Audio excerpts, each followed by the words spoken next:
welcome back to Conspirinormal. Two shows in a row a week from each other. That's abnormal as of late. It is abnormal as of late. I hope everyone is hanging in there. We know that we are. But we've actually got a first-time guest tonight. Someone that reached out to me about coming on to talk about a book that they've written, and our guest is Gabriel Kennedy, and the book that we're going to talk about is called Perilous: The Life and Thought Crimes of Robert Anton Wilson. So Robert Anton Wilson is someone that I think we've touched on probably quite a few times on this show. I mean, I think we're bound to have run across him and to talk about him and about the Illuminati trilogy, and which is something that I read almost 30 years ago now that I read that thing. But, and we've definitely talked about Discordianism, and so we've talked about that, but we've never really done kind of a deep dive into the life of Robert Anton Wilson. And that's why we have Gabriel here, who has just written a book about it. So welcome to Conspirinormal, Gabriel. Yeah, Adam, thank you for having me, man. Thanks. It's great to be here, guys. Yeah, absolutely, man. We're glad to have you. You reached out to me and asked me to come on, and then Surfiel noticed that you were making the rounds on a lot of the different shows lately talking about this. So congratulations on having the book out and going on the shows that you've gone to talk about it. I think really how I want to start, man, to talk about your background, how you got into a lot of this kind of weird stuff that we inhabit as well, and talk about what made you want to write a book about Robert Anton Wilson. Oh, for sure. Yeah, man. I was born and raised in about 23 miles away from Brooklyn in Long Island, New York. Both my parents are from Ireland, and so they owned a series of bar businesses as a kid. So I was kind of like a kid in the bar, just listening to a lot of interesting stories from a lot of interesting looking people. They're usually drunk, but they told great stories. And so I always kind of had a love of just words and writing. Very early on, I was sought to be some sort of writer. I got involved in sort of my local music scene. So I ended up, being involved in, hip hop scene, music and stuff like that, punk rock, all that great musical explosion that seemed to have been going on around the time when I was coming up. So I spent a lot of years involved in music, yet obviously, I was always reading, and I discovered Bob my senior year. A friend of mine gave me a copy of Illuminatus trilogy in the back of math class, and I saw the cover, and I saw the pyramid, and I saw the dolphin jumping through, and then I flipped it over and I read the back cover, and it was describing a secret organization that controls all the politics in the world, et cetera, et cetera. And my young mind had never even conceived of that before. I'd never even thought that there could be one sole organization that controls so many people in the world, so maybe I should not have read that book, but right. I did, and I took, I bought the ticket, I took the ride, and the Illuminatus trilogy completely, captured my imagination. When I read it, it left such an impression. It became my favorite book. Soon after, I read Cosmic Trigger and Prometheus Rising. And after that, those two books, Bob became my favorite writer. Then, he kind of came along with Timothy Leary. So I read a bunch of Timothy Leary and then John C. Lilly along with him. And it was a whole cadre of people that seemed to, be in the room with Bob, this kind of psychedelic philosopher, Terence McKenna, it all just led to a whole discovery of all these interesting thinkers. And as years went by, I just, stayed reading all of Bob's work. And in 2003, I will actually rewind in around the year 2000 at this thing called the Sinfo Conference. I hosted by Richard Metzger in Hammerstein Ballroom in New York City. I went there to see Bob speak, and at that event, I discovered so many other great new writers at the time. So people like Grant Morrison and Douglas Rushkoff, the Pharrell House Press. And then I saw Joe Coleman on stage, the kind of transgressive writer slash amazing painter. And he did his infamous stage trick, which was lighting off a row of Roman candles from a baking sheet that was tied to his chest. And, as his grand finale of his talk for that night. And that Disinfo conference, really left an impression. It opened so many, doors in my mind. And I met Bob that night, which was really cool. And I got him to sign my book. And that was awesome. And he was a really, really, kind of grounded individual, and kept reading his work. Then a few years later, this documentary of him came out in Santa Cruz, and I happened to be there. I made it a point to go to see the movie premiere in, as I said, Santa Cruz in July 23rd, 2003. And I finagled a way to interview him the next day, thanks to David J. Brown. I was specifically in town to just see Bob speak. I was like in transit going cross country via Greyhound. And David J. Brown was so cool. He linked it up. And then the very next day on July 24th, 2003, I got an email from some guy named Mark at Cruzio.net. And that just so happened to be Robert Anton Wilson's nom de plume when it comes to emails. And I interviewed him that day. And that interview pretty much, was the seed of this book. Because, they have that phrase, never meet your heroes and whatnot. And sure, Bob could be cantankerous and cranky here and there, but generally he was a pretty cool guy. And when I met him, he was like super gracious, old dude. Like he could barely walk, yet he like greeted me at the door. He made sure that he was standing, and then told me this sort of funny kind of / awkward story about how he makes it a point to, because at that time he was in a wheelchair mostly, but he makes it a point to walk as much as he can, but sometimes he'll fall in front of his friends, and then everybody will feel weird. They wouldn't know what to do. And I just thought that was a really funny way to break the ice. I just thought he was a real fun guy to hang out with. And I got a really great interview out of it. And, as you could see, like this idea to write this book about Wilson was organic, extremely organic. It just came one step after another, because a year later, after I met and interviewed him, Wilson started this remote online asynchronous learning website called Maybe Logic Academy. And I've been telling a lot of people, like, this website is pretty much like what colleges, the format that the website used is the same exact format that colleges use today post-COVID in terms of asynchronous remote learning. So that just kind of gives an idea of how ahead of the curve Wilson was, how anticipatory his whole art was. I signed up for that, the Maybe Logic Academy, as I said, in 2004. Bob died just a mere 3 years later in 2007. And so I was a pretty active participant on that website for those 3 years, and then for a few years after, because they kept it going. When Bob died, he was my favorite writer at that time. Like I was already thinking, like, I have to write something about him and discussing his ideas. And I have to say, I was one of many people, and there are still many, many very intelligent people just biting at the chomp, like working on something about Wilson. There's only been 2 books right now. Well, 3 books that have kind of come out discussing Wilson sort of semi-biographically. Mine is the main biography. Eric Davis, and then a man named Eric Wagner, wrote another one.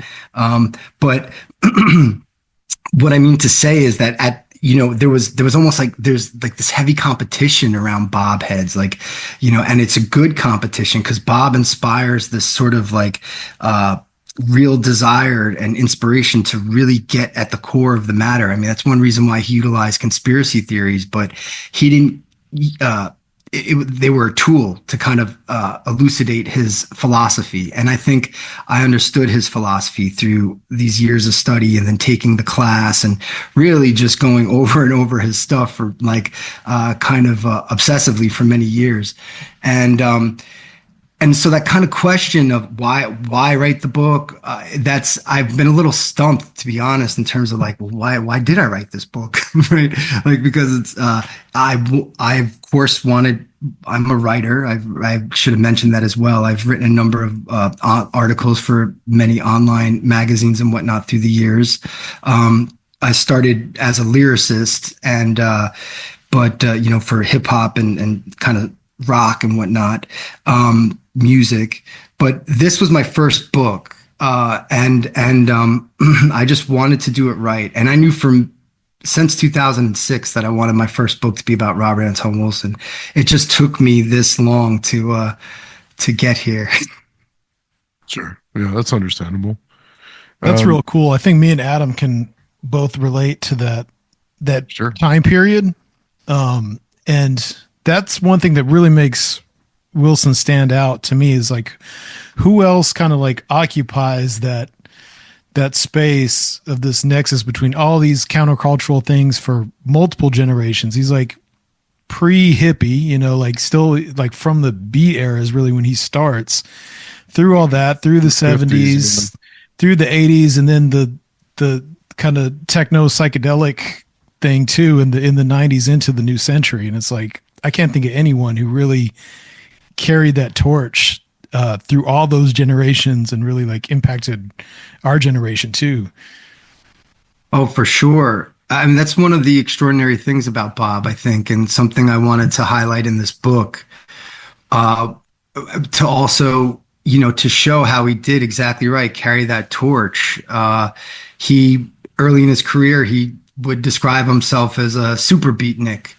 So you already can tell his sensibility was formed in this that generation, you know, the beat generation of which where it had a little more earthly cynicism and healthy skepticism than maybe like some of the far out hippy dippy stuff, you know, that came later, which Bob got into as well. But he did get into it as sort of like the hippie guy in the suit. I'm sorry, the beatnik guy in the suit smoking a cigarette, while the long haired dancers were dancing around him. Like he was cool with it, but he was still like at that age the guy in the suit, you know.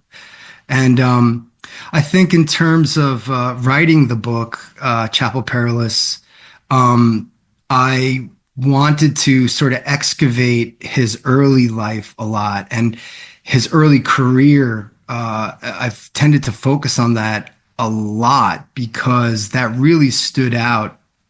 Wilson's writing in the early 60s. He started writing for the Realist magazine, Paul Krasner's cutting edge, pioneering like underground newspaper.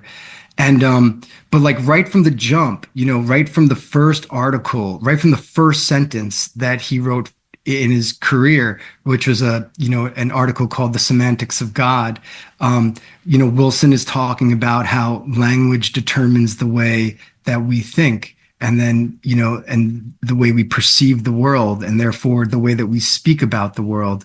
So I was really sort of amazed to see that Wilson, he stayed with that's his log line for his whole career, that he unpacks and explores language and the influence that language holds over our perception. And then, you know, this cycle, it's not a linear, you know, language perception and then our contextualizing, you know, the sort of reality tunnel that we construct for ourselves. And, you know, I was really amazed to see that like Wilson had it right off the bat. He stayed consistent throughout his whole career in terms of exploring this one philosophical line, as well as a bunch of other things, you know, throughout. But you know, that just shows though, like the people from obviously like that generation, like Bob was born in 1932. they're all dead now, mostly, right? To be able to sort of present this book in a like where the spotlight is on all of Wilson's life, because I think he got mostly known and was most famous there beginning in the 90s. And of course, he was known in the 70s, but when the 90s came, I mean, he was on TV, for God's sake, you know? So he was well known then. So I wanted to really shine a light on that early career aspect of Wilson's work and just show that consistency throughout, because he was writing for sort of fringy other like besides the realists, like other things he wasn't well known, in other words, you know, throughout most of his career. And but when you read his life as kind of a full story, it seems as if he might have already been famous in a way. But and that's kind of what I want to present is, like, you know, Wilson was always there. Wilson was always in the mix. He just didn't always have the spotlight on him. Yeah, and as a writer, it seems like that's a very beat thing that he was using language itself to deconstruct reality and assumptions and that kind of individualism. It's a very beat thing, you know. Of course, like Burroughs is really into language as control mechanism and all this kind of stuff. But then it seems like in the 90s, he really, like, he's changing with the mediums, and he becomes known probably to a lot of people through talking, which kind of relates to like the mediums now, like what we're doing right now, right? Because he really had like that power to just rap, you know, and like this kind of stream of consciousness thing. And like then we all probably listened to recordings and tapes, and they had like, it's kind of wild how he like evolved through these different mediums and times. He did indeed. Let's talk about some of his like early work. Like kind of the authors and the influences that were on him when he first starts out. And he, like you said, he starts out like really kind of writing for these journals here and there. He'll have a steady job at some of them, and then he'll stop. And then, but like, what were some of his influences and some of the earlier publications that he was writing for, and some of the, you know, being from New York, you know, he's also involved with a lot of social causes, and even like kind of the civil rights movement when he's in Ohio a little later on in the 60s. And, you know, let's talk about some of that period that a lot of people may not know about him. For sure. Yeah. As I said, like, Bob was born in 1932 during the height of the Great Depression in Flatbush, Brooklyn. Shortly after, a couple years after he was born, well, when he was 2, he caught polio. He got the polio virus, and this was before the vaccine was invented. So this left a major impact on him, his whole philosophy and outlook in many ways, because he gained some relative healing through an alternative medicine that would be called alternative medicine today, called the Sister Kenny method, and gaining some relative cure from this treatment, which called for the exact opposite of what medical experts at the time were calling for, which was to completely immobilize a child. The Sister Kenny method emphasized, stretching the muscles and walking a lot, because polio will cause your legs especially to spasm and cramp up, and that's why people get immobilized from it. And so I say this because there were life experiences, obviously, that Bob had. But what's extraordinary is that Bob was able to present these life experiences, and to the readers, like, this had an impact on me. So the fact that he was, sort of relatively cured from this alternative medicine, that left a major impact on him. That, sometimes, and it's very controversial to say it now, right? But sometimes the white coat scientists aren't so smart, right? And when it came to that specific thing, the polio virus, because there wasn't a vaccine yet, that proved to be true. The Sister Kenny method, I should say, never got rid of the polio virus in Bob. If he had gotten the vaccine, it probably would have been done with it. And he eventually died because of post-polio syndrome. So it never fully went away. Yeah. Complications just kind of lingered throughout his life. Yeah. Yeah. And I think that's true for a lot of people that survive that disease, even as a child. Right. Yeah, it does stay in the system. And that was something that was pain that Bob managed throughout his whole life, and he found so many creative ways to do so. But back in Brooklyn, he would another major impact, of course, was the fact that he was raised in the South Shores of Garrison Beach, because when the Great Depression finally did hit his family, they moved to a bungalow village in the South Shores of Brooklyn, as I said, which was extremely remote. This wasn't really a real neighborhood in the municipal sense. These were a collection of cabins that were there for people to vacation in the summer. They were summer cabins, but during the Depression, of course, they were used then for housing. And Bob had a lot of formative experiences there. One thing he learned was that it sucks to be poor. And he was going to do his best to not be poor, but he was going to do it in his own way. So, and his own way was writing. And he had a lot against him. I mean, when he shared with his parents that he wanted to be a writer, they kind of scoffed at him in that lovingly Irish way and told him, yeah, that's not going to happen. You have to be rich to be a writer, Bob. And people like us, if you try to write, you're going to starve to death. And this left an imprint in him as well, too. I mean, Bob struggled for money for the rest of his life. People were always really shocked in some ways that why wasn't he more wealthy? Right. Not saying that left a major impact, but I think that played a part. And so, but Bob pushed against that, and he learned how to kind of maneuver in the world by he then told his parents, okay, I want to be an engineer. I'm going to be an engineer. I'll take the test to get into Brooklyn Tech, which was one of the most illustrious, exclusive sort of science schools in the whole country. And through his sheer intellect, he was able to extricate himself from the ghetto, right, and go to a very highfalutin sort of school, and then meet a lot of kids that lived outside of his neighborhood, which opened his mind even more. But when he was in Brooklyn Tech, I mean, it was like the halls of the great library were open, and Bob was like a bookshelf head. I mean, how people go through record stores and they go through the records one by one. Bob is one of those guys going through the bookshelves, checking out all the books, taking them out, looking at a couple sentences here and there. He loved literature. He loved words. And so, I mean, and all that happened organically too. There wasn't anyone in his environment that he could look at and say, oh yeah, my Uncle Billy, he's a PhD from Princeton. No, he had Uncle Mick, who was a World War I veteran who got mustard gassed and then was debilitated for the rest of his life. And he wasn't a happy camper. He was angry and resentful and anti-Semitic. He went heavy into anti-Semitic literature written by this guy, Father Conklin, And so Bob saw these things in his environment, and he saw how depressing so much stuff was, and he just wanted to get out.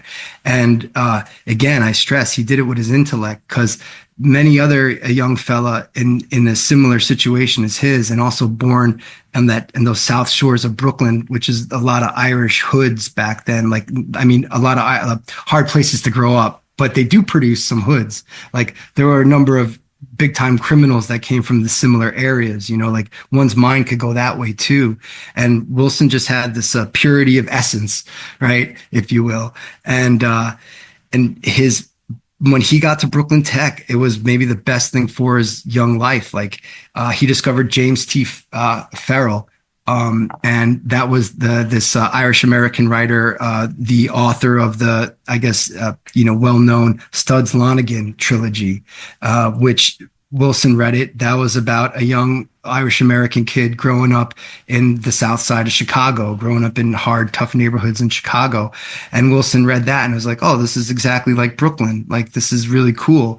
And reading James T. Farrell became his favorite writer when he was in high school. But it was Farrell who opened the door to James Joyce, who later becomes his forever favorite writer because of a article that Farrell writes for, I think, either the New York Post or the New York Daily News that speaks about James Joyce and Ulysses, Joyce's novel. And so that's how Bob's mind worked throughout his whole life, obviously. Like, as I said, meaning there was no one in his immediate environment that he wanted to emulate. So there was also no one pressuring him to be like, you have to be one day a U.S. attorney, or you got to be a smart guy. So therefore act like this and be like this. Wilson was forever kind of doing his own thing. He marched to the beat of his own drum, and he read his how he described it. The amount of books that he read in such a compressed amount of time in a few years in high school is pretty astounding. It's extremely precocious. The only other thinker I can think of at the moment that has something similar is Noam Chomsky, who talks about all these insane books that he read at like 9 years old or something, you know. For instance, Wilson, at the age of 16, discovered the book Science and Sanity, which was written by Alfred Korzybski, who is the founder of general semantics, this kind of school of thought, which is about linguistic determinism for the most part, how the way that we think, the way that we use language determines the way that we think. That's a very simple way of putting it. But Bob discovered that book. It's an 800-page book. It's huge. And he says that he read it in a weekend at the age of 16. And that's a big statement to make. And of course, I had nothing to, to say contrary. But I put it in my book because I tend to believe him that, but that's he described his mind as being very analytical as opposed to being maybe lyrical or something. But meaning he went through science school, right? Brooklyn Tech, and he got a job as an engineer. And so when I say analytical, I mean in that sense, like Wilson is very aware of, forces and, spins and et cetera, how your mind has to work as an engineer, and circuits and stuff like that.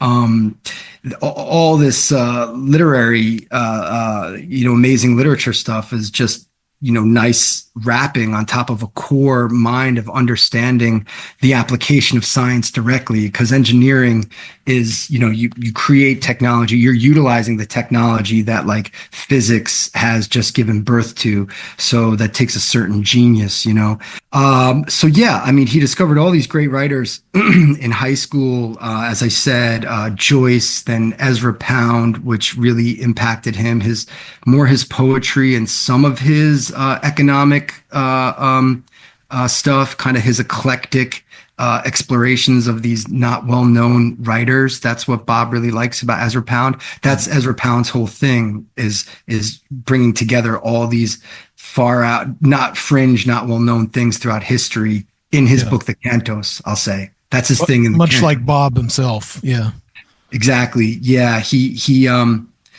I wondered, did Bob get this eclectic approach from Ezra Pound? But I settled on the thought that that's just them. They're similar in that regard. I think just some minds really appreciate putting together an eclectic stew of, looking at the world. And I think that's accelerated now, because of certainty has been further eroded, certainty in different religious ways of thinking. When Bob was first writing there in 1959, that's when his first article, The Semantics of God, was published at the Realist magazine.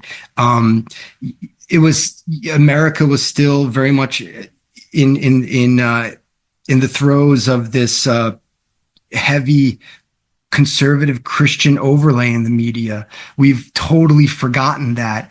And the threat of that coming back looms large, I feel like, right now, and sure. Wilson was part of an early generation that was like, fuck you, suck my dick, just said it like that on some real shit, like to say no, right? And that was a big part of the Beat Generation. They tore off that mantle of like, you're not going to project your weirdo Christian shit or weirdo whatever religion shit onto me, and I'm going to live my life the way I'm going to live it.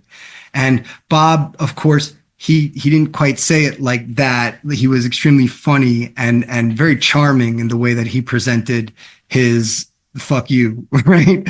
But essentially, that's pretty much what it was to these, structures in that he believed he was rebelling against. And again, one of those structures early on was this heavy Christian conservative sort of moral culture that was infused in the American culture at that time, much like George Carlin. That's the easiest person I can pick that most people know of.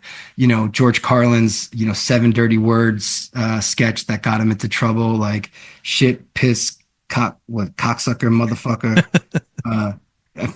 Man, we lost monetization right there. Not just joking. We don't have it anyway. Apologies. Yeah. But they were friends too, right? They were friends. They were actually, George Carlin was one of Wilson's earliest fans. George Carlin read that 1959 article, The Semantics of God. And when you look at that article is about basically, Bob asks, it seems so, it doesn't have any sting to it today, right? Mm-hmm. But it's like what a kid in Catholic grammar school will ask his teacher to bust their chops now, but at the time this was pretty still like, wow. And, Bob asked, does God have a penis? Right. Because why do we ascribe this, this male tense onto this God that, and this is speaking of Wilson, as he said, if I'm to describe it, it's more like a process that's always moving and in flux, and it has no human attributes, no gender, no anything. And to think of it that way is really pretty stupid, guys, if we think about it. So why do we do this? And that's a big part of George Carlin's stuff is he gets you thinking that way, like about these huge metaphysical things, like this concept of God. Carlin said, he's like, and we created God in our own image and likeness, so as opposed to God creating us in his own image and likeness, and that God is some old long-haired white dude with a beard in the sky floating on top of clouds. I mean, this is what people are sold, and to think about what happens after death, right? This is what Wilson was sold as a kid, and he was also told in those early years, going to his Catholic grammar school by a bunch of sadistic nuns who were like just took great joy in terrorizing the kids, like with horror movies in their heads. He said that one of the nuns told a story about how the devil poured ground glass into the eyes of Job, just as a test. And ever since then, as a young kid for many years, Bob got sinus headaches. He was so afraid of, his going blind from ground glass. And when he thought back on it, he's like, what was wrong with these people? Like, why would they tell young kids this stuff? And he saw through it all, just like, again, George Carlin and the way, and they were friends, as I said, but it really started out like, believe it or not, like Carlin was a fan of Bob's work, and when you realize that, like something clicks, that you see both of their work influence each other throughout, and they go so well together, because humor is such a big part of Wilson's work as a way to challenge power and encourage individual freedom and break down barriers and all that. Yeah, 100%. Laughter was like a revolutionary tool for Wilson. It has the power to break through paranoia, which another thing that's his real contribution, I think, to studying 20th century culture or whatever. He's one of those writers. There are others, Dom DeLillo and Thomas Pynchon, who write about it all very intelligently, and it is enriching to read those books. But sometimes it's fun to read the way that Bob writes about this stuff. and he just goes right to the heart of the matter especially in the Illuminatus trilogy, dealing with paranoia. But the way to get through that, a major tool, is to laugh. And that's something him, Carlin, and Timothy Leary, to bring in the third of the crew, they were all like, they must have been fun to hang out with and share some jokes with, you know? For sure. And one thing I really relate to is that early exposure to political paranoia and conspiracy theory. It seems like that kind of inoculated him, you know, further on, even when, you know, parts of the left or the resistance was becoming overly paranoid, he felt. Can you detail some of that, like his uncle and his first kind of really young encounters with that political paranoia? Yeah, thanks. I like how you just made that connection right there. Yeah, his uncle, right? Completely. His uncle Mick. I believe his uncle Mick was his father's brother, I believe. So that was the Irish side of his family. And his uncle Mick's dad, his grandfather, was from Ireland, and had, you know, come over to the States, and his uncle and his dad were born and raised in New York. And they became different. They had very different outlooks politically, and then I guess when it came to other people, right? Like Bob's dad seemed just like a very calm presence, like had no animosity really towards any specific group, you know. I think that left a big impact on Bob. However, I should say there were some comments here and there that were also probably casually racist, right? I think that was definitely the culture of the 30s. I mean, they were poor Irish people, Irish Americans or whatever too. Like they were all in that mix, like, and they were a bunch of mix, but, what I mean to say is that, you know, different temperaments, you know, will come from that cauldron, you know, like, and the Irish flavor of it would be someone who could maintain like a certain sort of like calm throughout. And luckily that was Bob's dad. Like John Joseph was his name. He seemed like a very good man. Like he lost his job and he started a garden at his like a vegetable garden in his house, like in the South Shores of Brooklyn in the 30s. And he bought chickens and he had a chicken coop in the garage. And, you know, he was determined to always be there for his family. And Bob saw that. And when Uncle Mick would come by, who seemed to be a very frequent guest, right? And Mick would bring, not all the time, I'm sure, but when he got off on his rants and raves, he would bring some literature from this person named Father Conklin. And Father Conklin was a Canadian priest who pretty much became the first televangelist. He became almost became like the first hardcore, like hot radio personality, even in the early 1930s, when a radio executive listened to Father Conklin on the radio raving against the Ku Klux Klan. He heard something in him and he put him on all these stations. But then something strange happened to Father Conklin, same with Ezra Pound. As time went on, they went from being sort of, I'll say Conklin, at least these liberals, Conklin supported FDR at first, but then over time he became increasingly like weirdly fascist and anti-Semitic. And he started calling like Rosenfeld and like started saying all these like wild anti-Semitic things and inspiring followers to form groups and to confront Jewish people in New York City and really messed up stuff, you know? And luckily he was shut down. And actually it was like through a top-down sort of president's order, what Elon Musk would call censorship, right? He was shut down and they're like, nah, you're done. You can't talk on the radio anymore. And Father Conklin went along to live the rest of his life in obscurity, never facing any backlash or anything. But Uncle Mick, as I said, was a survivor of World War I. He seemed to have seen a lot of rough stuff. And World War I was a a new form of warfare for humanity. It was the introduction of machine guns, which is pretty scary, and then the introduction of all these chemical weapons. Of course, that's where I think what Pablo Picasso painted his great painting Guernica, from the destruction caused by these weapons, that were unleashed on humanity then. And Uncle Mick was one of the poor souls who got exposed to mustard gas. And luckily he survived that, because that could kill you in a very gross, like, trauma movie type of way, like searing skin, all that gross stuff. And, but he could never work again because he had problems with his lungs. And so, as you can say, he was a frustrated individual, probably.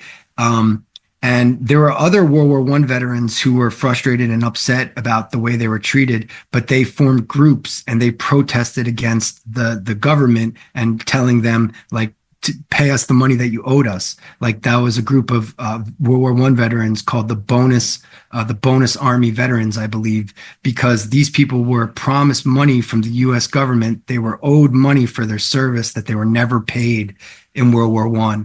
So they essentially they all went to Washington and pretty much occupied Washington, looking until they got a redress of their grievances. But what they got were tanks pushing through and pushing out army veterans from their camp. And I don't know if they ever got their money. Uncle Mick wasn't having no part of that. He thought he knew who the culprit was, and it was a politically paranoid perspective, right? The boogeyman, which he settled on. And Father Conklin was kind of like an early Alex Jones figure, and just an early someone who, I should say Father Conklin was someone who was able to, like, focus on the bigotry in people, right? And according to Wilson, and I think he knows this, is like everyone's raised mostly to be bigots, right? Like, you have to, like, either be educated or educate yourself to realize that, like, everyone's the same, because we have this tendency to otherize people that we don't really see. The guy down the way, that's some other bastard. Like, what does he do in his garage? Probably something really bad. And he's thinking the same thing about you. And you're like, well, I'm a good guy. Right. So, like, this real, like, education and push that Wilson had. And so when we fast forward, I should say, but what he watched from his dad, I think, left an impact. And that was, he just watched his dad sort of let Uncle Mick kind of just go off. And I mean, I don't know if this is this or not the right approach or not, but what he witnessed at least was, like, one brother loving his other brother and just being like, hey man, all right. Luckily, Uncle Mick didn't have an iPhone, though, right? Right, and he couldn't like blast this insanity out, You let him just stay in his reality tunnel, and it was like, oh, okay, well, yeah. As Bob said, he humored him, and if we look at that today, I mean, it's a different situation, I think, but I think what Bob got from that was, approaching political paranoia with a calm disposition, being able to perhaps associate there was at least love in the room. So it's not this immediate disowning of, like, that's terrible, right? And just an acceptance of the fact that, like, we're irrational, maybe even more than we're rational. Even though we like to think we're rational more than we're irrational, but other people will tell us when we're irrational, and but then we won't think that they're rational. So it doesn't matter what they say about us. But and then this is the insanity that Bob is so great at really picking apart, right, in terms of how he dissects communication, and that plays that's part of a larger I think toolkit to approach political paranoia, right? Which is, I mean, it's becoming increasingly difficult, I think, to I don't know, how do you humor now an insane political paranoid, who's got a cell phone and I mean, there's a political paranoid in the office, dude. Like, we're living right now. I mean, we're in it. This is a whole new reality that we're in America at this moment. So I think Bob prepares people for it, because there are people who are shouting at the top of the hills on one news channel, and then there are people on the other news channel who are like, oh, God, look at all this money we're saving. This guy is great, just going through the stuff. Look at this, man. We just saved, they were going to give $70,000 to Ireland to do a jig for DEI. Oh my God. Now what are they going to do with that for? Like, so we're in an interesting time where we're in like a highly polarized moment. And I think that did not exist throughout most of Wilson's life, except for micro moments where like the political paranoia has gone nuclear now. And there were brush fires and large blazes throughout his life in America. And he was able to sit and observe the fire without getting burned and without being, so. Well, I think we are like this in-between generation, it seems like, because we were exposed to people like Robert Anton Wilson. We were able to recognize things in more like up-to-date times. And Robert Anton Wilson was able to see like his uncle, and essentially that same conspiracy meta-narrative is what then like explodes in the mid-60s. And when, they start really making fun of the Bircherites, and it's that same conspiracy meta-narrative. It's essentially exactly the same.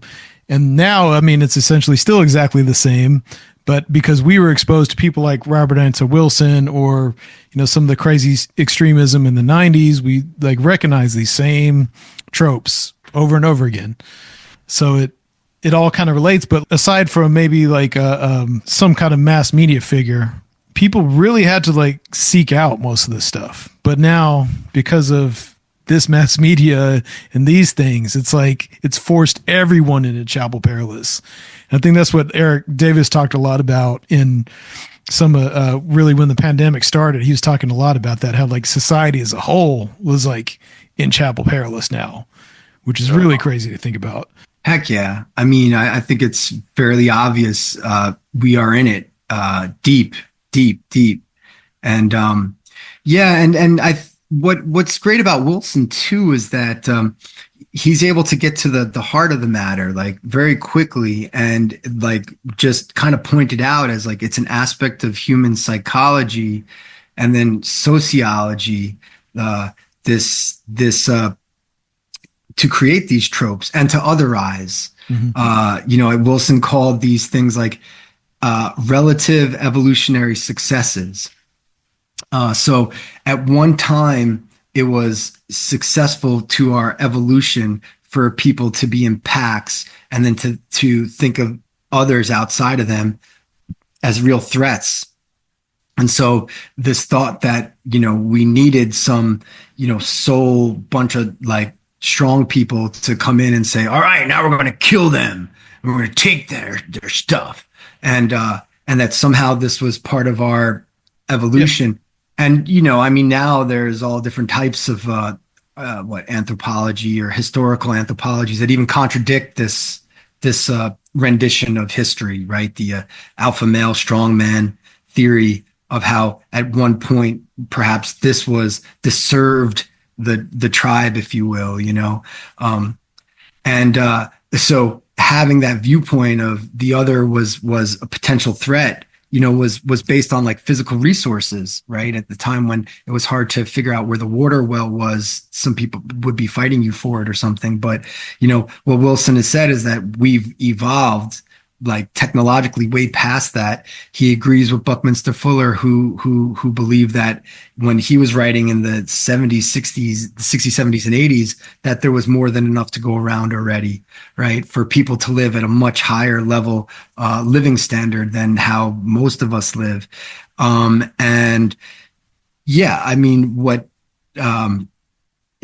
That's Wilson's like, that's what he's trying to really focus on is directing people toward there's an end game that we could achieve, and that's a better planet for everyone. Because now with nuclear weapons, all the old shit is not going to work. Yeah, that too. Yeah, exactly. Yeah. Let's talk about the title of the book. Let's talk about the Chapel Perilous, and of course Yeah, the concept and really instrumental in making this a famous thing. Although he doesn't really coin the term, but he does make this, a very like important part of his writing and a very important experience in his life. So, what is this concept of Chapel Perilous? What happens to Wilson? How does he deal with it in his writings? For sure, yeah. Chapel Perilous is a term that comes from the Arthurian legends. So the stories of King Arthur and the Knights of the Round Table, and all those wonderful tales that come from that. It first was used in a poem, a 15th century poem called "The Death of Arthur," or Arthur, whatever you say his name. And that is in that story, as other stories about the Chapel Perilous. It's a physical location. It's a space that the intrepid traveler, the knight, either falls into along the path of the Holy Grail, or has to go and enter. In the case of Sir Lancelot, in the Death of Arthur, in that poem, Sir Lancelot has to go into the chapel to get a piece of cloth from a fallen knight in order to help heal his brother knight, who is dying on the outside, which he does. But he faces a house of horrors when he's inside there, and as he's leaving, he faces a seductress who basically asks him not to leave. And the knight Lancelot's able to exit, and as I said, bring the cloth to his fellow knight and heal him. And for centuries on end, it's described as a physical location. In the 30s, T.S. Eliot, which I'm pretty sure Bob read this poem and was heavily impacted by it. T.S. Eliot wrote his poem, The Wasteland, which I believe came out in 1932. And in that poem, Eliot discusses a perilous chapel. He basically describes the Chapel Perilous as pretty much like a hallway that one must pass through to find the Holy Grail. That's a key part of the story I should have added as well. The Holy Grail, this is all part of the Grail mythos. So now in T.S. Eliot's poem, the seeker who must pass into the chapel, the perilous chapel, to enter the chapel where the Holy Grail resides, has to walk over the bones of the dead, and see all the others that tried to move through this Chapel Perilous, and they see how really dastardly and deathly it is, and there's a stench of death all around. And the narrator of the poem tells the seeker, there's no fear in dry bones, just walk. And I like that. I really like that. And T.S. Eliot talks about how he was influenced greatly by this book by Jesse Weston. This book came out in 1920. It was called From Ritual to Romance. And though I got to double check. I think The Wasteland, this is where I get my Asperger's. I think The Wasteland came out in 1922. And so Ritual to Romance came out in 1920. And that is a book that pretty much approaches the Grail myth as a sort of like an initiatory. It's deeper than just like a lovely tale about a hero's journey. It's even deeper than learning about a hero's journey. It's like the way Weston describes it. It's like these stories were meant to be read as like a pre-initiation, and the people that went through these trials and tribulations, it's like a mix of like pagan and Christian initiation rites. But again, she emphasizes this notion of it's a pre-initiation, which is kind of interesting that one goes through all that and then one is ready to be. So one must go through Chapel Perilous and then one is ready to be initiated. You're not exactly initiated just for getting through it. Right. Yeah. And so Wilson, of course, was really influenced by the power of the imagery of this term, and he applied it to his own psychological journey that he went through during the 1970s, which he relates very well in his book Cosmic Trigger Volume 1. Basically he describes like his Chapel Perilous years. And for Bob, the term is, a psychological state that the term refers to a psychological state that one enters when the dissolution, the boundary line between like reality and the imaginary, like become more porous and seem to dissolve more than ever before. And to the point where one seriously questions with a seemingly sane mind that the events that are happening in one's life, that the cause of it could very well be from some supernatural force that isn't just some god, but is, this complex, higher dimensional level of different forces motivating and influencing humanity. And Bob applied that. Bob packaged that experience through his journey questioning the existence of the Illuminati. Was the Illuminati real or not? He published Chapel Perilous in 1977. 2 years after Illuminatus trilogy came out. Obviously the Illuminati was a huge part of Illuminatus trilogy, but he believed he was just using that as a trope just to explore and tell a good story. By the time he finished the book in those years that so Illuminatus came out in 1975, but he was done with it in 1971. For those 4 years, he entered Chapel Perilous when all this wild stuff was happening. And he was wondering, is this from some supernatural force, i.e., my holy guardian angel communicating to me from the Sirius constellation and telepathically zooming information down to me through a code that relies on the number 23, Sirius, and Crowley. And these three things became this kind of this vessel that blew his mind for a number of years.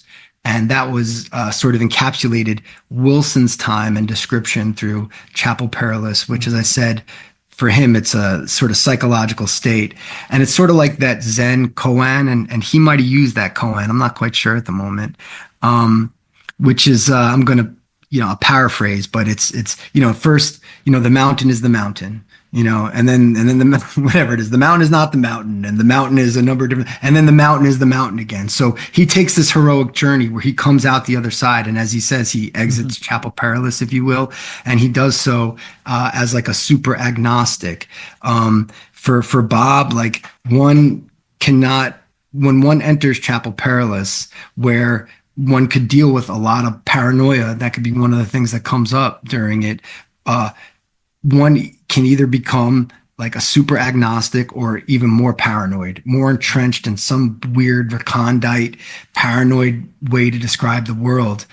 Because for some reason, when one is accessing this part of one's mind, because Wilson describes it psychologically, there's so much energy there. It could be directed to a psychic. One could become more psychic, and one could become more paranoid, because paranoia is a hyper vigilance. It's a hyper awareness. So you're kind of like pushing yourself to be psychic when you're paranoid. You want to know what people are thinking, what they're saying about you, and that's what's happening. That's like the paranoid energy there, and Bob was just really able to flesh all of this out, explore his own journey through the antipodes of the mind, and detail all this. And one sort of, again, like another vessel for him, as I said, like it was 23 Sirius, but Crowley was it was more it was a whole thelemic approach. Like from Crowley, he was exploring this area of his mind through the use of the exercises and rituals presented by thelemic Crowleyan magic.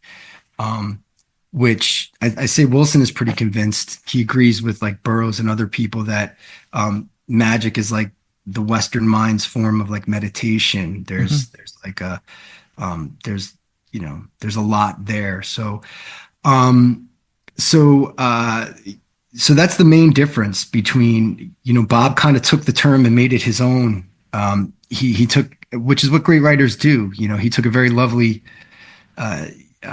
image. Well, lovely's not the word. He took a very strong image and he was able to then apply it to his own psychology and made a great story out of it with Cosmic Trigger Volume 1. And of course, I'm trying, my argument, I guess, in a way is that, well, not I guess, it's very much the case that Wilson was in Chapel Perilous. It's a lifelong thing. We're all in it all the time if you think about it, right? And we have to make a decision of how we're going to respond to it constantly, continually. Will we let ourselves just, unthinkingly fall sway to a highly charged, outrageous, emotional viewpoint without examining it first, And Wilson challenges his readers to examine those things from as many different angles as possible. So he shines a light within the Perilous Chapel, and I think he mapped it out very well, and I think he has helped a great many people move through some hard spaces in their lives. And to just add a last caveat, Antoro Ali, the late writer, who wrote a great book about the Eighth Circuit model of intelligence, which is what Bob and Leary came up with. But he included Chapel Perilous as a part of your path along accessing your different circuits of your brain and whatnot, accessing different parts and developing different parts of your nature, I should say.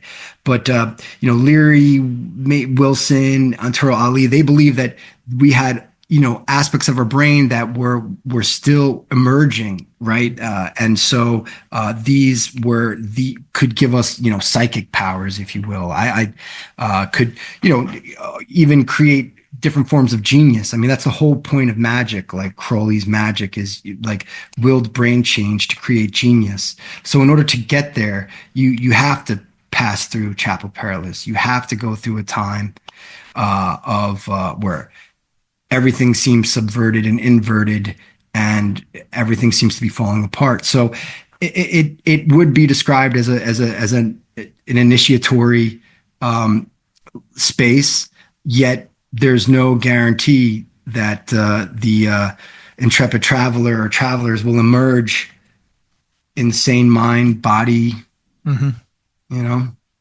But it is still the best, prescription or antidote to actually navigating that stuff and to navigating interest in any of this kind of strangeness, whether it's mysticism or political paranoia or things like that. Like once you know that there's a path in and out, then you can satisfy your curiosity without getting like totally absorbed and drowning in it. Yeah, I mean, that was his great gift, right? Like he was really able to show his journey through it, and while also inspiring people to, really you have to ballast yourself in education. You have to educate yourself. That's a major part of his whole philosophy. He was an autodidact. He basically taught himself a whole bunch of stuff, and he urges that in his readers. And I mean, and of course, applying that to looking at, say, something like the Illuminati, right? That he's probably most known for being the person discussing the Illuminati. I mean, you have to apply as much reason and rationale as possible to these things, and he did that. But what he found was there's still something weird there. Yeah, there Right? is. Yeah, you know. Well, that's the And thing. Some of us, can't, like, just staying in complete consensus reality isn't really an option, So there's another way to engage with these things healthily, and navigate a way out, because there is a lot of weird shit in all of this. for sure. And I think what he provided too, especially he's great. I mean, Robert Anton Wilson, I think, is required reading for the internet age because he maps it out, especially like say in his book, Everything is Under Control, which is an encyclopedic sort of entry presentation of all these different conspiracy theories. But when you look at the conspiracy theories, and he does this on purpose, they're describing similar things, but they'll contradict each other at different angles. And the very first quote that Wilson uses at the beginning of Illuminatus trilogy is from Ishmael Reed's book Mumbo Jumbo. And I'm going to paraphrase, but like a history of the world is the warfare between secret societies, right? Plural, not singular. So it's not one secret society ruling everything. There's secret societies all existing behind the veil, warring with each other, and they communicate to the rest of us through publicity and propaganda and PR. And then they need different drones to fight for them for their different causes, of which that's the rest of us. Those are the PWMs, PWDM, the people who don't matter. That's Bob wrote an article for the Realist many years ago called, about the people who matter, the people who don't matter. And that's the game. It's a harsh game, man. But it's better to learn it early on, that just like George Carlin would say, like, they don't care about you. Like, the richest people in the world right now literally don't care about you, right? Yet, how does one hold such a cynical viewpoint and still be such a radical optimist? Like, that's the beauty of Bob, And yeah. I was just gonna say, growing up when and how I did, like I was so pessimistic and cynical, and I was inspired by people like Wilson and Leary and that kind of turn of the century countercultural moment. But even then it was just, how do you guys have this optimism around technology, say? I mean, can that be rescued? I don't know. I think really that's what separates us from those kind of characters more than anything, is just they had that radical optimism. Agreed. Yeah, I think a term for it would be a techno-utopianist. Yeah. And of course, Bob was, part of a crew early on that was messing with people's paranoia and whatnot. And that was the Discordians. It's interesting how, from reading the letters, the correspondence, Bob and Carrie Thornley, one of the co-founders of Discordianism, Bob said to him, like, "Oh, I pretty much learned about the Illuminati from you," right? So that means that, Wilson wasn't always, reading about the Illuminati in the early 60s and 50s and whatnot, because that was really relegated to what would be like a right-wing conspiracy theory for a long time in the John Birch Society. And for many years, I mean, it was always wrapped up pretty much in anti-Semitism. Like, there were because the people who discussed it before, John Birch, Nesta Webster and everybody, yes, it all leads back to that meta narrative. Yeah.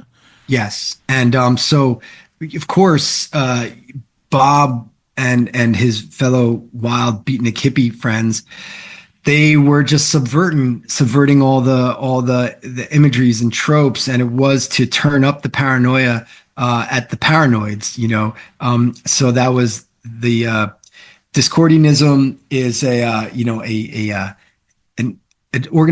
religion disguised as a joke, or a joke disguised as a religion.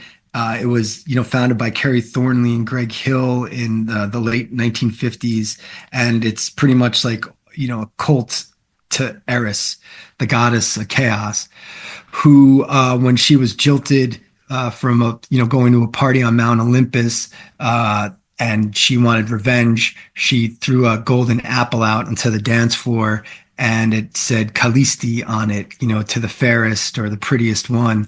And these goddesses started fighting over it, and that fight became the Trojan War, I believe, right? If I got my history correct. And so what Thornley and Greg Hill saw coming, or what they already opened their eyes to, was that chaos never ended. That if we really look at things, chaos is the true way, the nature of things. It's almost the true religion. And they decided to form a religion around chaos. And when Wilson first met Thornley, it was in 1967 when Bob Wilson was writing for Playboy magazine. He was an associate editor there. He was in the letters, the forum, the Playboy forum. So he'd field the letters and write responses. And Carrie Thornley reached out to him after they were discussing the role of the U.S. Postal Service, because Playboy had put out an issue where they were talking about the Postal Service, acting up and doing all types of messed up stuff. And they started a very very, very, very lively correspondence, and very quickly Thornley turned Wilson on to Discordianism, and Wilson got hip to it quick, and he learned about the law of fives and the 5 stages of existence, and which I don't remember off the top of my head, but it ends in the aftermath, and it's always chaos to begin with, in 1969.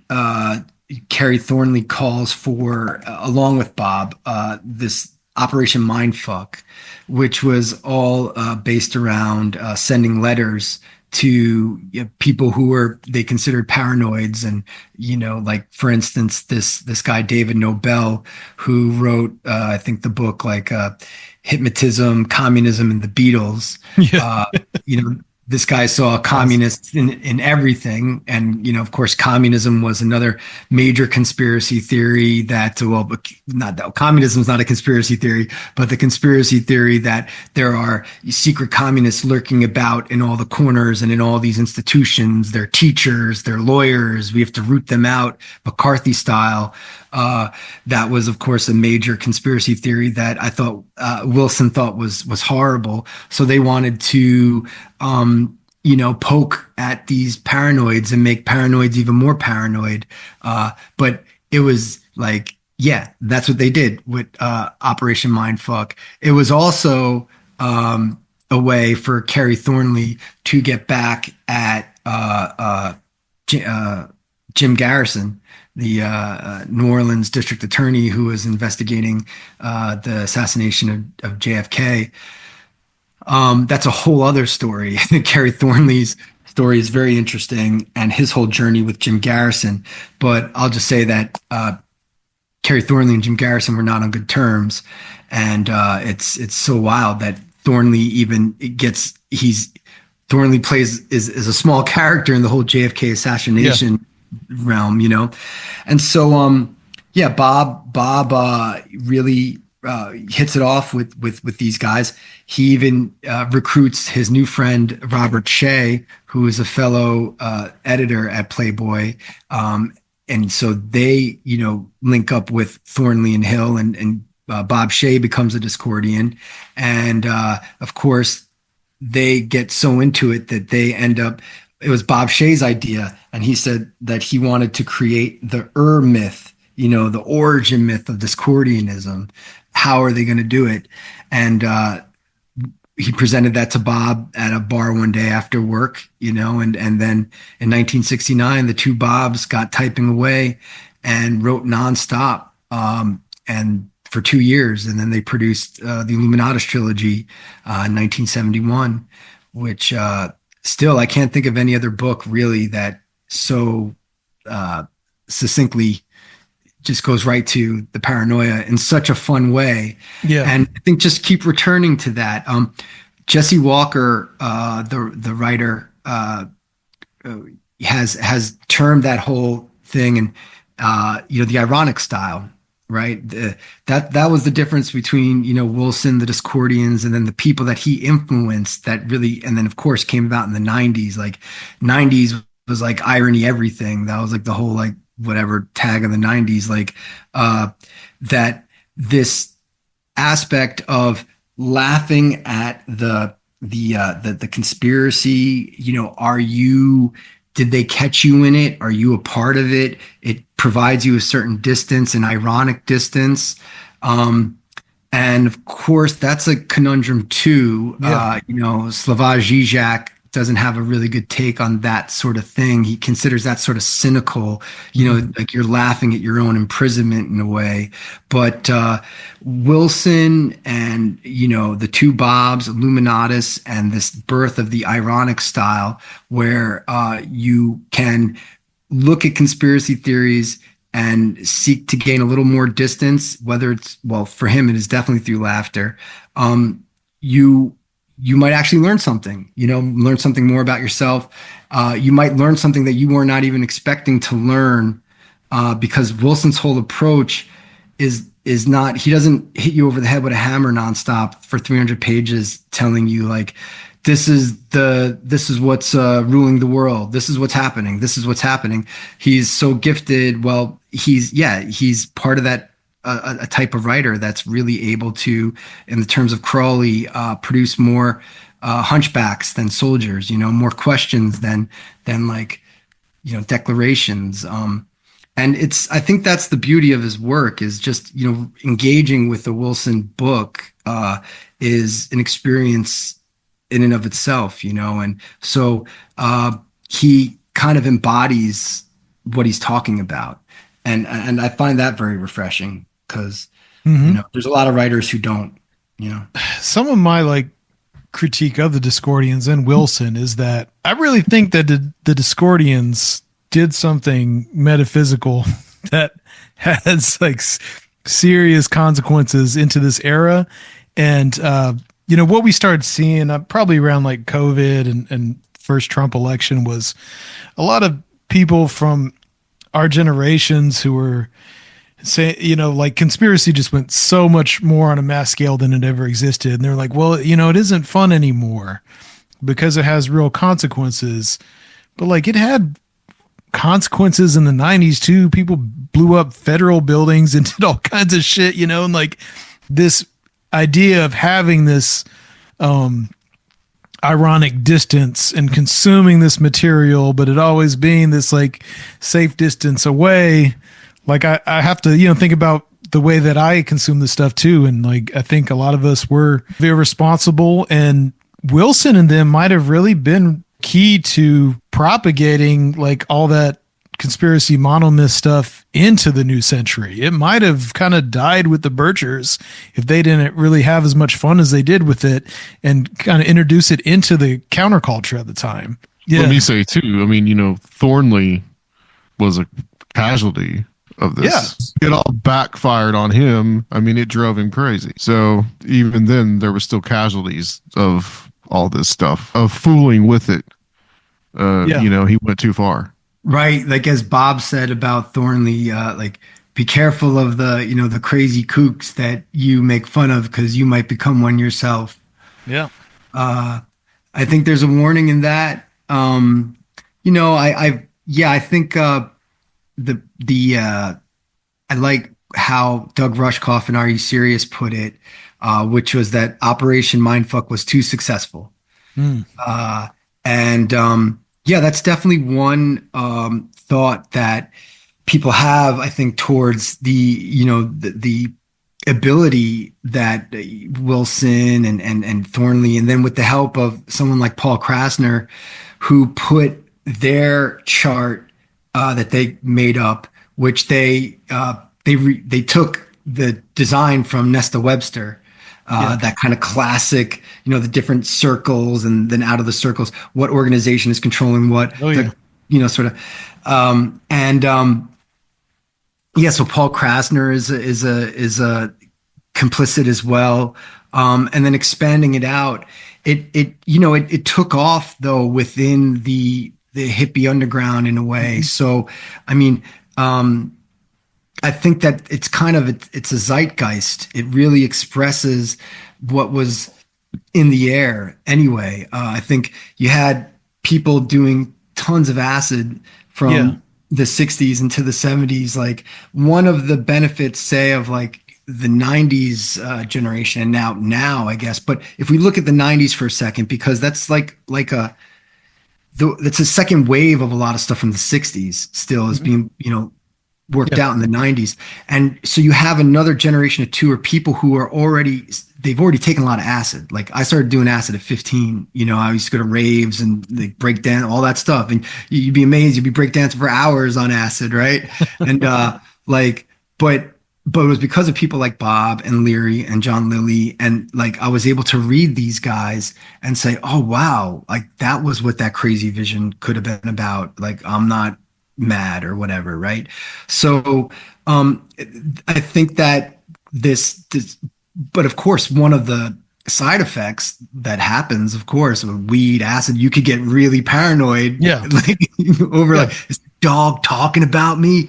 Fuck, what's that? And What's for that like the plant people in the saying? 60s and like the Vietnam era, I mean, the government is literally trying to kill you, trying to throw you into like a foreign war against your will. And it's either like, you know, tuning in and dropping out or like dying. It's as existential for a lot of people. And then the psychedelics and the paranoia with that. I mean, it bred its own, the left had its own really, extreme paranoia at the time.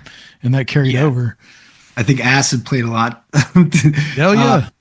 And I think that that what's the origin of that? Like, so does Wilson's book, does Illuminatus, add fuel to the fire of this paranoia that exists? Does it make paranoids more paranoid?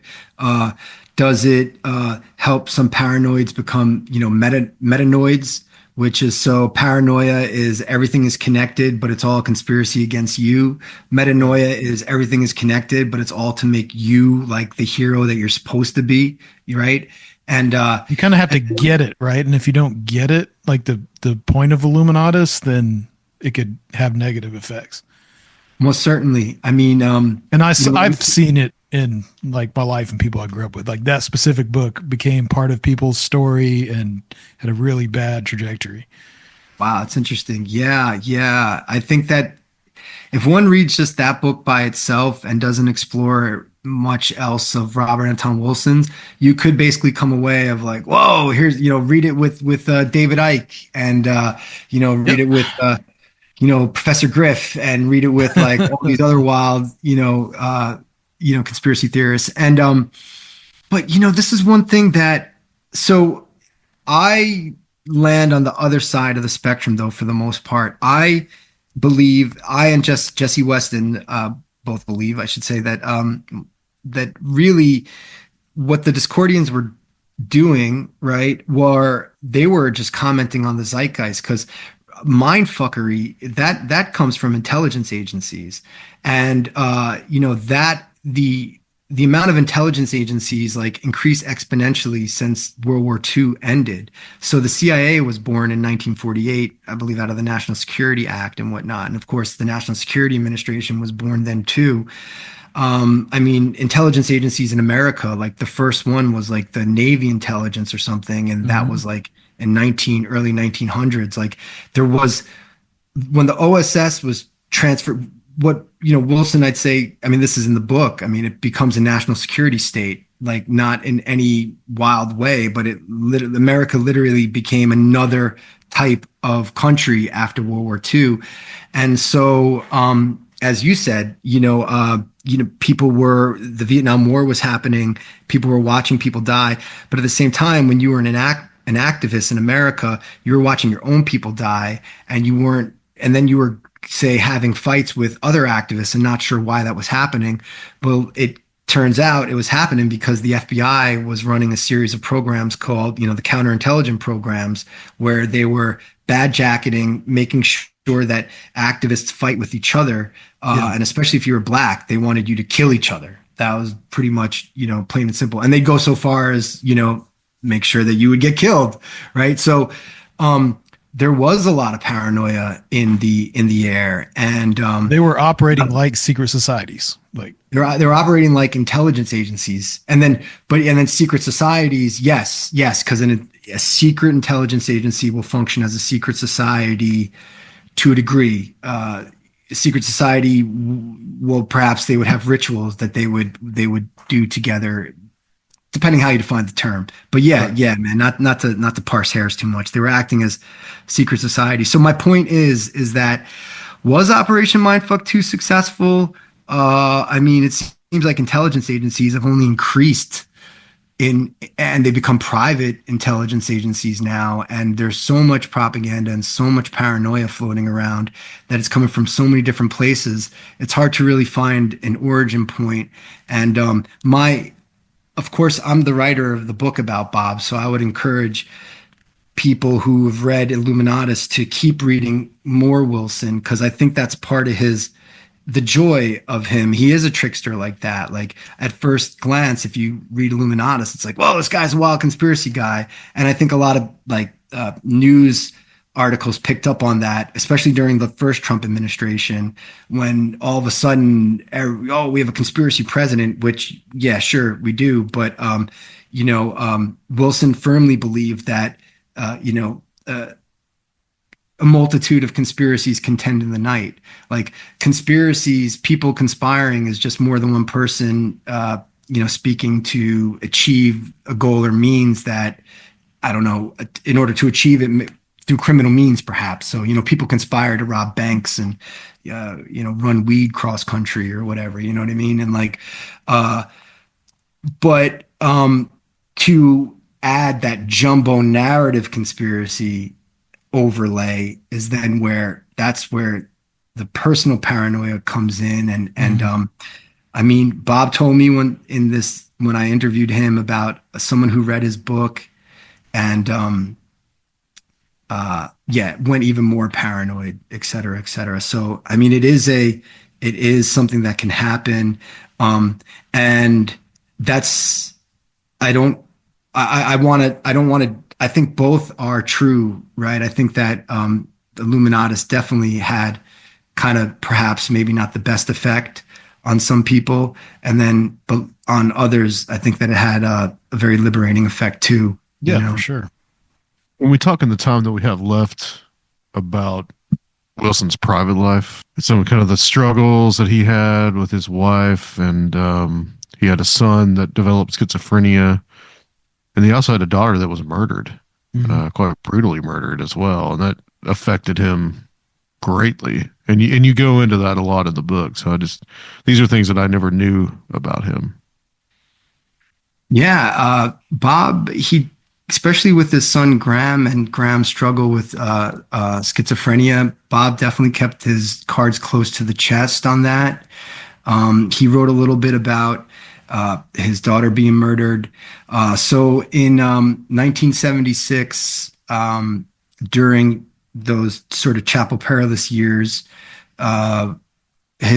Wilson's daughter, Patricia Luna Wilson, was murdered at her after-school job, just a mere 10 minutes from their house in Berkeley.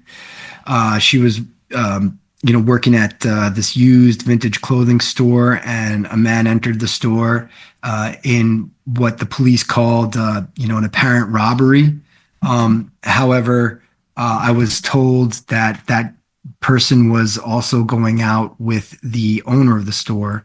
And so this individual brutally murdered Luna at the age of 15.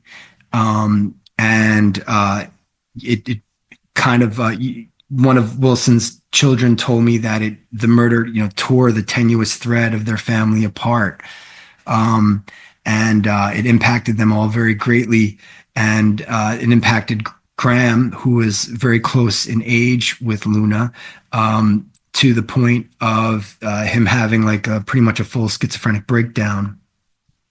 One of Bob and Arlen's other daughters, Alex, told me that, they believe that there was something going on with Graham before then as well. And that this then was the trauma that, put him over the edge.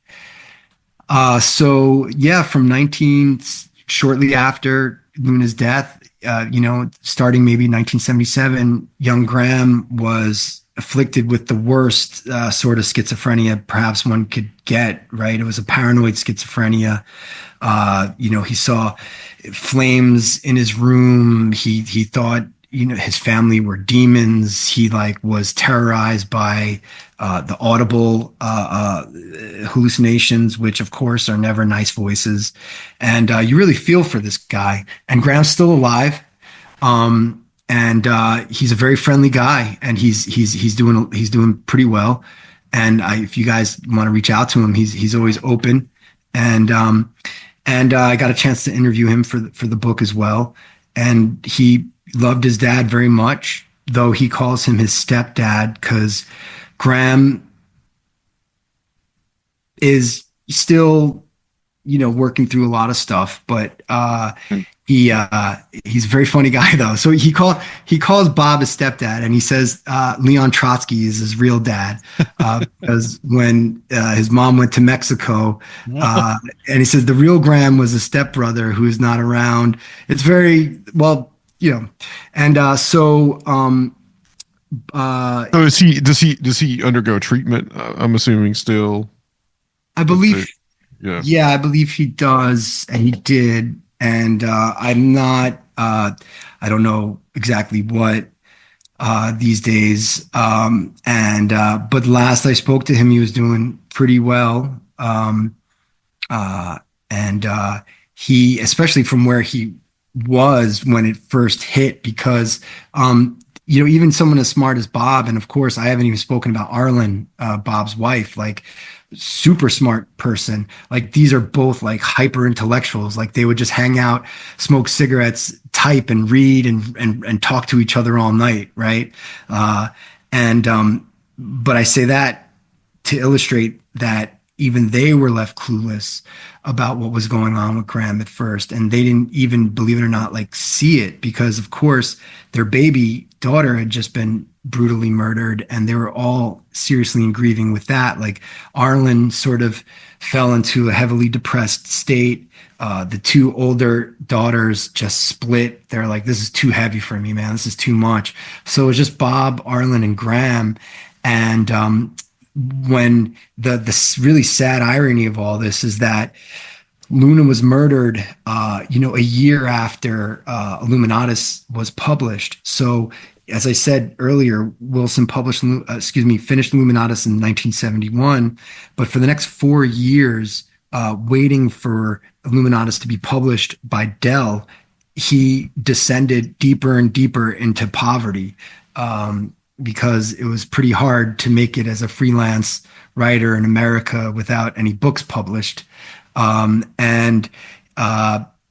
This to finally get the book published was like such a huge thing for Bob. He was 42.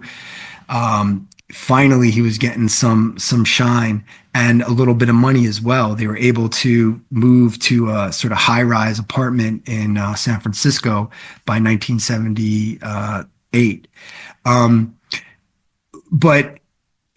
So the fact that like things were finally going good, and then some of the worst possibly things that could happen happened, right? And Bob was, this is one other reason why my book is called Chapel Perilous. And it wasn't just Chapel Perilous wasn't over for Bob at the end of Cosmic Trigger Volume 1. As the way he writes it, Timothy Leary came in and just sprinkled some magical, acid dust and said a couple nice things and, reminded Bob to be happy again. But he carried Luna's death with him for the rest of his life. The whole family did. I mean, she was an extraordinarily, like, amazing person, it sounded like. After she was murdered, all of Telegraph Avenue, where the store that she was working at was situated, groups of people who never trusted the police with anything. They were giving them all types of details to find the guy who killed her and whatnot. And I was able to find out way more information about Luna's murderer than the family had. I don't think any of them really wanted to dig much deeper in all of that. But they knew some things, and I found out his name, and it was and then also the type of prison term that he was given, and he became a firefighter in the California fires. Because the California will bring in prisoners to help fight these huge giant fires and pay them like 50 cents a day or something. And but in return, they get a reduced prison sentence. So this guy got like a really short prison sentence for murdering a 15-year-old, which I thought was really strange. Like he served like 5 years, which was very weird. But I spoke to a private investigator. Say again? That wasn't very much at all for someone that had, killed someone. Yeah. And so yes, private investigator told me that this could have just been a result of the times then. The prison sentences weren't quite the same as they are today. But Graham, like, even started blaming himself for Luna's murder. I mean, he was it was so much for him to take. And Wilson kept a positive face. Like, things were finally popping off for him in a more major way than for years before. And he was so full of humor and always, had jokes to tell. But that's what he returned home to his high-rise apartment, to Arlen and Graham. And I'm sure there were some very, very nice times that they had, but some of the harsh moments, really seeing how much Graham was suffering, I think took a lot out of Bob.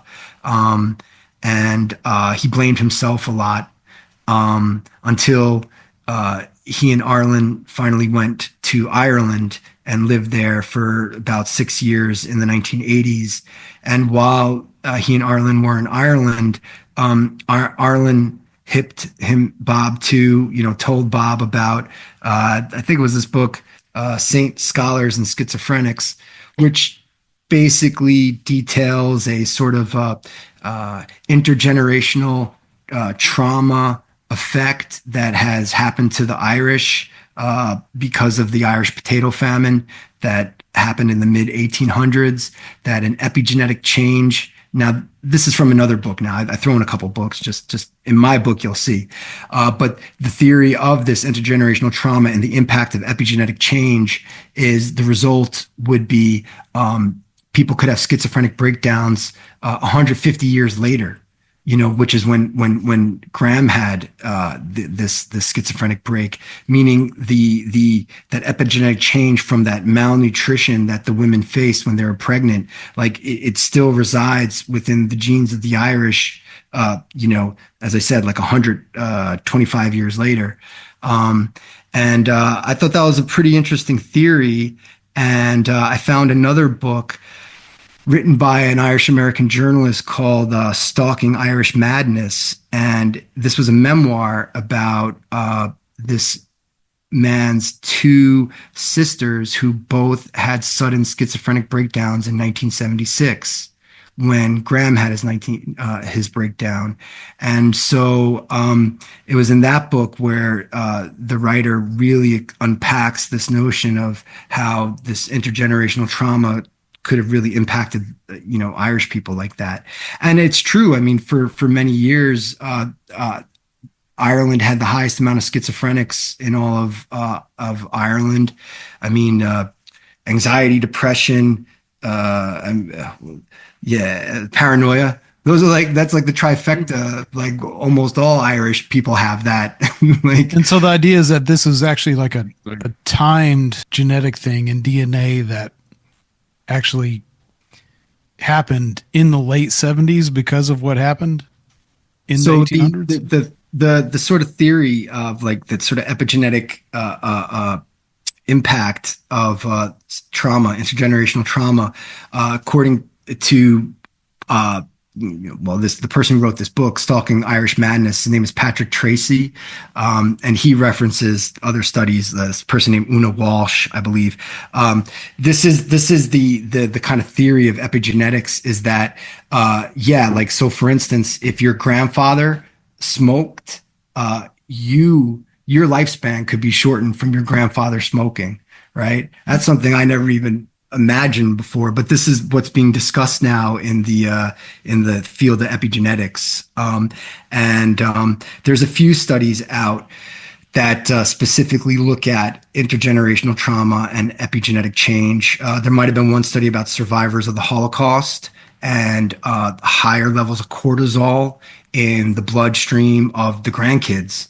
Mm-hmm. So, like friends of mine growing up, like they had higher levels of cortisol from their grandparents going through the Holocaust or whatever. You know what I mean? So, and then when you start looking at things like this, I mean, this is sort of Bob did a meditation sort of on intergenerational trauma to forgive Luna's killer without any of this language. Like he just kind of did it spontaneously in around 1978, when everything felt really bad.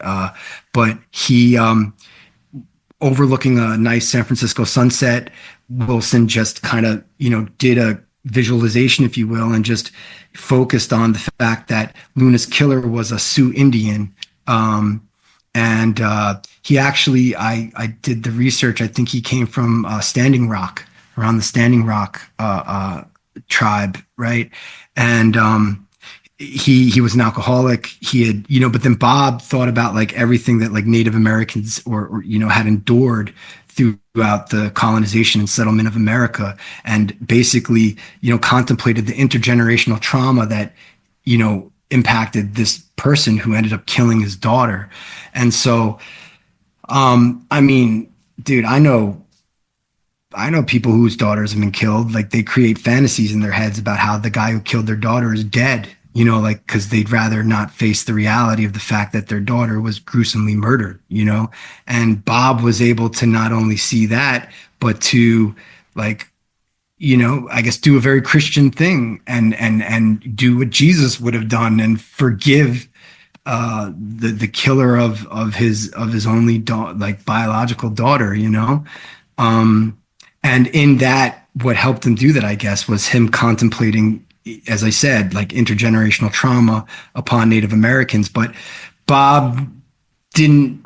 It was only when he went to Ireland that he sort of started grasping this thing of like, oh wow, like yeah, the Irish have been through some stuff too, and it might have played a part. Like my genetics hold this possible disease. So, and that's how it works. Like all an external trigger will trigger something, and then that's the epigenetic. It will be overlay it, and so we all have the potential for different things, but it's the choices we make in life that, if you smoke cigarettes, then it might change. You might get cancer sooner or not. Mm-hmm. But that's the theory. That's the theory of epigenetics, and I put that in the book though, just because I think Bob got something from that, and it helped him sort of forgive himself a little bit by the end of his time in Ireland, and he was able to sort of reconnect with Graham and seek to be a steady parent for him.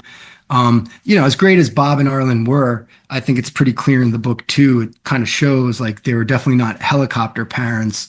They were maybe even quite the opposite. One could even say maybe, they might have been a bit neglectful and maybe narcissistic. And so, but such is life, such is life. Bob is an artist. So you do mention at one point that, when they're doing all the experiments with LSD, that they're leaving the stuff around and the kids are sometimes taking it as well. And you do mention that. That's crazy. So, yeah. Yeah. Graham was doing acid since 10 years old. Like they were all popping acid.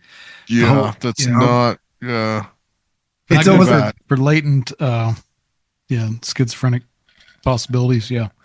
Yeah. Right.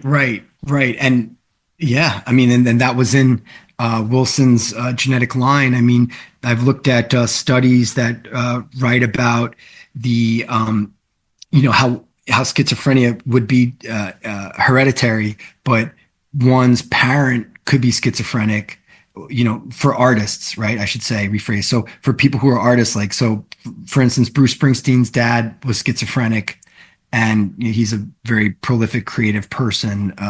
James Joyce, his daughter became schizophrenic, and then he was a prolific person. So it's strange or interesting how schizophrenia, if it resides in a family line, it's not every generation how it might pop out. But Yeah, Wilson I was, think it does skip generations as well. Sometimes it doesn't, but yeah, it's I think one of the most challenging diseases that humans face in many ways. And then the impact on families seems really, really rough, really hard, and yeah. yeah, they were dealing with a lot, and Graham is, yeah, as I said, Graham made it through though, man. Graham's still around, and he's a got a very warm heart, very good guy. Are the rest of his children still alive? Yeah. So Bob had two biological children with Arlen, but Arlen had two other children previously from previous marriage. So the family, became Bob, Arlen, the stepkids, and their kids. So the only Luna was of the four has passed on. So there's Alex, Christina, and Graham, and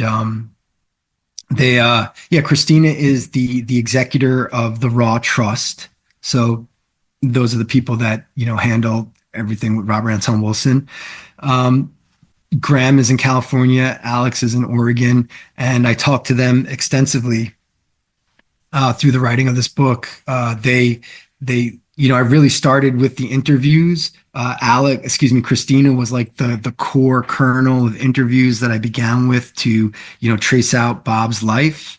And then throughout the course of the book, I interviewed like at least 50 people. I went really hardcore into looking at, the archives. In the back of Chapel Perilous, The Life and Thought Crimes of Robert Anton Wilson. I mean, I have a Robert Anton Wilson bibliography that's, 30 pages long and whatnot. I wanted to put out the most conclusive, like, book about Bob and put the marker as high as possible, because I think Wilson as a thinker, even though he was just presented as like some kooky, wild-eyed stoner intellectual of the underground, left-ish, right, what have you, the Academy did not take him too seriously during the course of his life. And I think that's a loss for the Academy, really. And that Wilson, even though he's a trickster and a joker and he's very self-effacing, he's talking some very serious scientific philosophy. And I think Eric Davis gets into that a little bit, that Wilson is a keen phenomenologist. He's really on point when it comes to philosophy. I completely recommend him for that. Just if you really want to get into like everything, Bob is a great introduction in that regard. And so I just, I started with the interviews. I added all these archives. There's no official Robert Anton Wilson special collections anywhere in the world right now. So other artists and writers have their whole sections in all these different places. So I drew together all these different special collections. I have like a ton of letters that Bob wrote, and that, from the early 60s till he stopped writing letters and started writing emails. I really, really sought to just hit a home run with this book. And I think that for those that are fans of Wilson, there's information in there that they never came across before, and I think they'll be happy to learn. And then for people who never met him, who never read him before, I think this is a great book to pick up just to discover a great artist, a great American artist. And I wanted to really make it a point too, that Bob the beatnik, Bob the jazz head, Bob was made it a point to, the only time Wilson had ever been arrested was at a civil rights, civil disobedience demonstration in Ohio. And even though he was this libertarian sort of person that thought everyone should have, a chance to be heard or seen. When it came down to it, like the decision that was made, and it was to desegregate the last remaining business in this town in Yellow Springs, Ohio. The owner refused, even though the law told him you have to like desegregate. He refused to desegregate because he was a racist, no other reason, right? He refused to cut the hair of black men. And Bob, with 5 other men, were arrested as part of this demonstration to protest this. And eventually the civil rights campaign was successful in Yellow Springs, and that person left town, but things were desegregated. And my point for saying that is Bob is rooted in this tradition of, speaking up when it's necessary and speaking out when you need to, right? He wasn't a stuffed shirt intellectual hiding in a cloistered halls somewhere at some upper floor university. Like, Bob was out on the street. He was in Chicago in 1968. He was out on the street, when the police were rioting against these demonstrators at the Democratic National Convention in 1968, right? Like, so Bob was there. He's a witness to history. Like, he was there in the early 60s in Yellow Springs at the civil rights demonstration. And I think there's so much value in that. There's so much value in reading about this, because it was very risky for him as a young father to be part of this demonstration and get arrested. Like, it could have ruined his life. At least that was the talk that he was given before taking part. He made a decision to put his own career in jeopardy for the greater good, which was civil rights, right? And civil rights in America was about keeping its promise to Black Americans, which people completely forget about this. I put this in the book. Like, they forget that after the Civil War, like, Black Americans were promised certain things that they were never given. And the civil rights demonstration was about them saying, we're here to collect on what you already told us we're given. So I think that's so important for today. So important. And when I look at Bob, I think he's on the right side of history of a lot of things, and he put his shoulder to the wheel. And I think he's an extremely inspiring writer to learn and read, to learn more about and to read about. And that's why ultimately I wrote this book, because his name was Raw for a reason. Yeah, you did a great job, man. I really congratulate you. Yeah. Thank you very much. I appreciate that. I hope a new generation can discover him and get a really good overview of his life and work through your book as well. And the Academy, if they finally, start recognizing him as these things go, and hopefully in the future there will be some effort to get a collection somewhere. Maybe you'll be a big part of that. Right on. Thank you, man. Yeah, some Robert Anton Wilson building somewhere. Yeah. Appreciate that, man. Thank you very much. Name on there. All right. Well, I think that's a good place to stop. Gabriel, please tell us where people can find the book, and also where people can find yourself. Oh, for sure. Yeah. Made it pretty easy. Just go to chapelperilous.us. On there are the links to find the book, which is Chapel Perilous: The Life and Thought Crimes of Robert Anton Wilson. You could buy it on Amazon or Lulu. But again, if you go to chapelperilous.us, it'll take you right there. And also, if you'd like to read some of my work, you can find me on Medium. Just believe it's Gabriel Kennedy on Medium. Also, I'm on Substack, GabrielPatrickKennedy.substack.com. And I have a podcast, the Propping On podcast. So I'm around. Okay. What do you talk about on the podcast? Right now it's sort of like things that Robert Anton Wilson sort of inspired things and whatnot, people who I interviewed for the book, and writers who I think have coincide with Wilson. So I just put out an interview with Jesse Walker, who published the book, The United States of Paranoia. So a little plug for him. I read that book while I was writing the book. I just interviewed David J. Brown, who just put out an interesting book about DMT.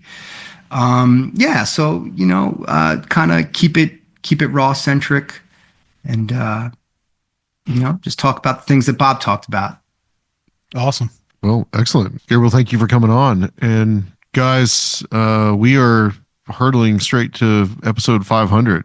So expect to see that be an epic thing that's going to come up in March. So what will this be? This will be 498. Oh shit. Yeah, so we're like almost there. But Dr. Spence is going to join us for episode 499. So cool. Make that announcement tonight. But Gabriel, thank you for hanging out with us. And guys, we're still around. We're still here, kind of hanging on. But there's always Patreon if you guys want to support us and support what we do. And Sergio can tell you where to find that. You can find that at patreon.com/Conspirinormal. And if you haven't signed up, there is tons of Conspirinormal Patreon episodes, as well as lectures and presentations from the Strange Reality streaming series. Still definitely worth it, even if we don't post bonus episodes and we're not content hounds as of late. So patreon.com/Conspirinormal. Yeah, there's definitely something there to check out. All right, guys, join us next week for episode 499 on Conspirinormal.